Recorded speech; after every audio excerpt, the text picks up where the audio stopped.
we have well thought out opinions. We like dogs. We like drinking tea out of coffee mugs. We like drinking tea out of coffee mugs with our dogs. We like to read really smart books, and sometimes we do it sneakily. We do all those things because we set the bar high. We're the Goss, the place where comedy and commentary meet like third cousins at a family reunion.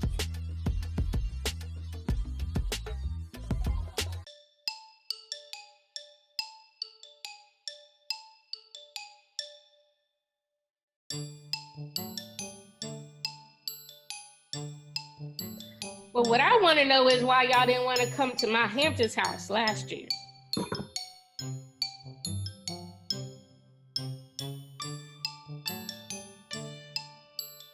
Oh, I just wanted to interject that we all eat a little PE sometime.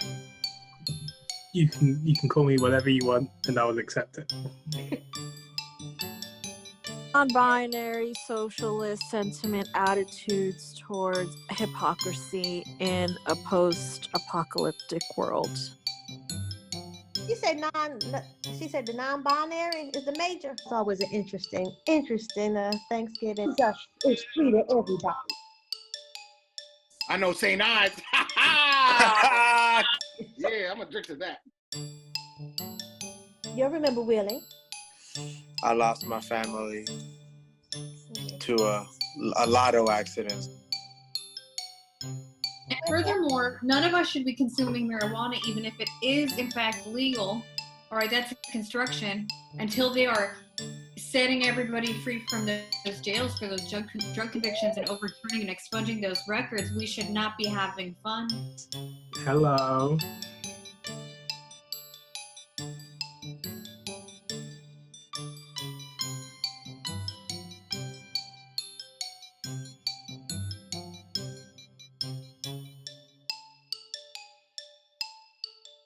The only saint I know is Saint Lazarus.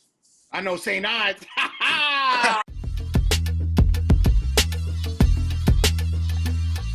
Hi, I'm Laura Canty-Samuel, and I'm your host. Welcome to the Goss. When it comes to news and culture, oh yeah, we have an opinion. Cranberry sauce from a can or homemade cranberry sauce. A picture of cranberry margaritas.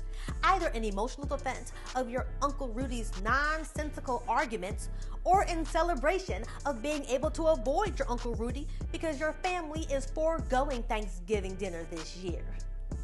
Each week, the Goss team will touch on an important topic related to news or culture and give you just enough information that you'll actually know that you probably should not be ordering a whole fried turkey for Thanksgiving gone solo. So bad. The holidays are upon us. It's a time for giving and caring, helping and sharing. But it's also still 2020, and 2020 is like the turducken of the metaphysical calendar. But instead of being a chicken shoved inside of a duck that's shoved inside of a turkey, it's more like angst shoved inside of pestilence, inside of a well-seasoned depression. Call it ang-press depression. It's nasty and also belongs in a dumpster. The holidays are hard. The holidays are complicated. There is this ideal of familial perfection with mom, dad, the grandparents, uncles, aunts, siblings, offspring, all coming together in this place of magnificence under one roof, basking in one another's love. But it's a big ask. It's especially hard when nearly 3 out of every 10 Americans are insufferable jackasses.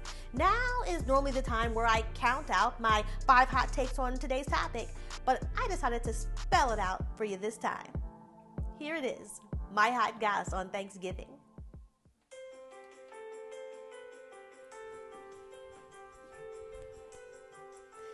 T is for the turkey that's always overdone. H is for home sweet home or hell, either one. A is for the aunties who always need a ride home. How the fuck did you get here in the first place? N is for napkins, another form of waste. K is for kitchen, where the knives are just in case. S is for the smallpox, yes, North American colonists engaged in biological warfare, weaponizing smallpox against Native Americans by gifting them blankets and linens. Yeah, they did that shit on purpose. G is for giving your family members stress. I is for ice cream sherbet, it's not the best. B is for viewpoints that will clash because your grandma keeps calling your Puerto Rican boyfriend Despacito. I is for indigenous people, show some respect. N is for nuts, why are white people so allergic? And G is for generational pleasures like watching Big Mama's house. But with Thanksgiving canceled this year, with Thanksgiving canceled this year, with Thanksgiving canceled this year, I can say I'm truly blessed. And that's my Thanksgiving hot goss. Have the happy holiday season. Uncle Rufus. And now, words from a white woman. Hegemonic feminism. Collusion. Tears. Privilege. Ivanka. Dom, what are you doing? Oh, hey, I'm just doing words for white women while Maya's gone. First off, it's words from a white woman. From. Oh. Okay, then, the Catskills. Casey Musgraves. Rosé. Barada. Oh, put a pin in it. Raclette. Dom, that's not what I mean. And that's not how white women sound. Okay, we're turning this one over to our new correspondent, Sarah. Sarah, are you ready for us? Oh, sorry, Laura. Can we put a pin in this? I just spilled rosé all in my burrata. For the love of Casey Musgraves. And now, words from a white woman, Sarah Ann Houghton.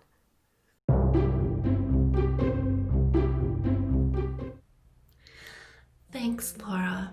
2020 has been quite a year. COVID, children in cages, police brutality. I mean, Ellen got canceled. As a liberal suburban woman, I have really just reached my limit for what I can stand by and passively observe, which is why I am hiding in here in my second floor powder room while I host a formal Thanksgiving family dinner downstairs for my conservative family. Oh, someone's in here. Yeah. Was I looking forward to seeing my conservative family? No. Is it safe to have 14 people down there huddled around my kitchen island eating from the same charcuterie? Probably not. Do I have a problem with setting healthy boundaries with people that I seek approval from? Yes. Yes, I do. I'm being as direct as I possibly can given the circumstances. For example, when I said, "Happy Thanksgiving, so good to see you," what I meant was, I really wish you weren't here right now. And then later when I said, "Could you please pass the gravy?" what I meant was, fuck you and everyone at this table. Let's just say I was passing a lot of gravy. Still me. Yeah. Sorry. I think it's my IBS. Nevertheless, she persisted. Have you read this book? So good. Sometimes I even wear my Hillary Stronger Together pin discreetly under my cardigan because these things help me to speak up. Literally, just a little louder than the Tucker Carlson show that's bouncing off my bone china downstairs. I have seen enough memes in my college text chat to know that Tucker Carlson is a bad guy. Would I like to go turn off the TV downstairs? Yes, I would. But if I did, everyone would be reminded that I'm a registered Democrat, willfully ignored by them. They say, "Why did you turn that off?" And then I feel uncomfortable because actually I feel more comfortable prioritizing their happiness over mine from my years of experience.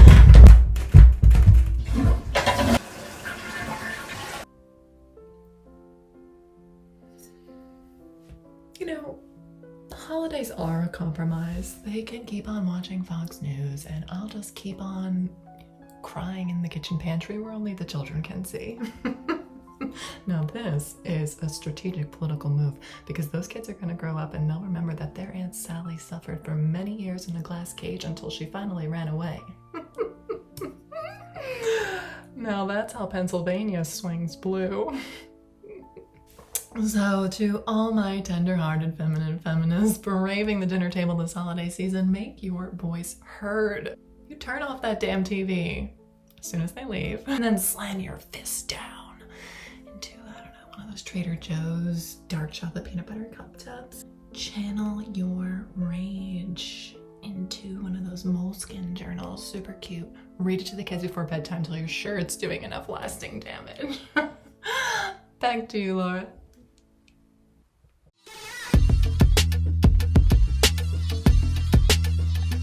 And now, a special word from Dominique Nisperos. It's the last week in November, which can only mean one thing. And no, I don't mean using genocide as an excuse to buy heavily discounted goods online. In my family, we call it Thanksgiving. That's right. If you know me even a little bit, you know two things about me. One, I love deli meats. And two, I got even less chill than a busted-ass subway train in the month of July. No chill, dub! But if you think I have zero chill, just wait till you meet my family. Here we are celebrating Thanksgiving at the annual sunrise ceremony on the occupied island of Alcatraz. Turns out I come from a long-ass lineage of people who had zero chill. Take my grandpa Joaquin. This man was dope as shit. He retired from the local police department. Side note, fuck the police, but love you, Grandpa. He was also a construction worker, a boxer, and a veteran. Back in the day, his nickname was Trouble. People in his village would say, "Look out, here comes trouble." Because one time, he threw a 50-pound bag of carrots at a dude for giving him the side eye. 50 pounds. No carrot chill. He used to entertain us by showing us the shrapnel he got in World War II and telling us what it was like to look in the eyes of dead Japanese soldiers. What's good, Japan? This is my mom. She hot AF. Facts. Back in the day, it used to be even more racist than it is now. So you had to be so hot if you wanted to miscegenate that you were worth getting disowned by your family over. Which is why I'm so cute. I'm mixed from back when it really meant something. One time when I was a kid, some girl tried to beat me up. So my mom had me point her out to her so she could pop her Cutlass Supreme onto the curb. She got out and she told her she didn't know who the fuck she was fucking with, so she better leave me alone unless she wanted to get mixed up with the Northside Bloods. True story, we were not in a gang. We were actually Jehovah's Witnesses. J-Hoves! So props on the creative writing, no chill, Mom.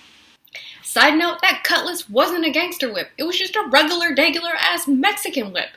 Mexicans love cutlasses. And then there's my great aunt Zenaida.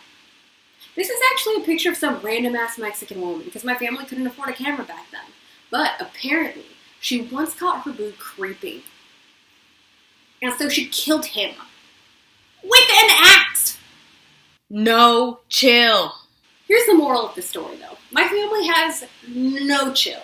So next time you're sitting down with yours to celebrate Thanksgiving and eat a turkey, don't! What are you doing? Stop perpetuating this mythology about America! No chill.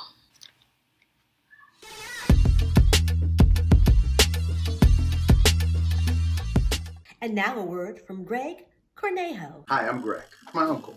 Let's call him Tio Greg. My family came from Peru in the early 70s. He didn't know anything about Thanksgiving. Thanksgiving? What's that? The most he knew was that it was double pay at the factory. A free day off where his white manager can complain about him speaking Spanish. No speaking Puerto Rican here, amigo. Sorry. I'm not Puerto Rican. I'm Peruvian, you motherfucking son of a bitch. Well, he knows the important English words. Thanksgiving wasn't a sad time for us. The adults only knew the commercialized version. There'd be paper decorations of turkeys and pumpkins everywhere. The pumpkins might be left over from Trick or Treat, aka Halloween. Party time! We never had a sit-down Thanksgiving dinner. I have 15 first cousins and 20 play cousins. That's a bingo hall worth of people, plus parents. We'd just push the couches and chairs against the wall. Seats were for adults only. First come, first serve, and everybody else was standing. I could have a 7-course meal standing without using a knife or a napkin and still stay clean. We'd have a huge buffet, you know, like in a...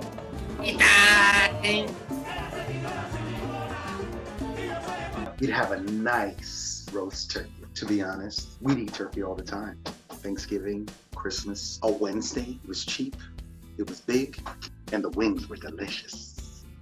Being from Peru, our food would be a little different. Arroz con pollo is a green chicken and rice.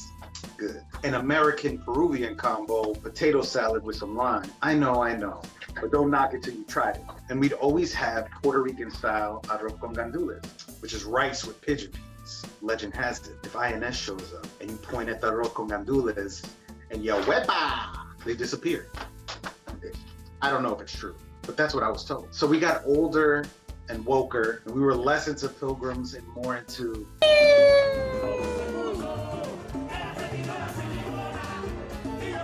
It was a time for the adults to unwind and for kids to steal beers. Although we were new to the United States, we weren't new to slavery, colonization, or the mass murder of indigenous people. Those were the only exports Europe had at the time before I'm Tank Sam and Soccer Gaga. Our joy and festivities were really just a big middle finger to the whitewashing of history. We were loudly celebrating life, love, togetherness, with at times possibly avoiding a family member.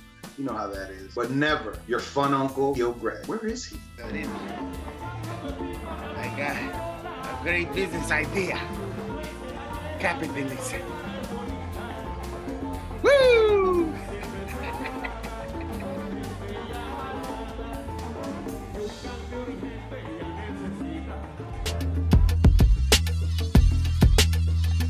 My name is Laura Canty-Samuel, and that was The Guys.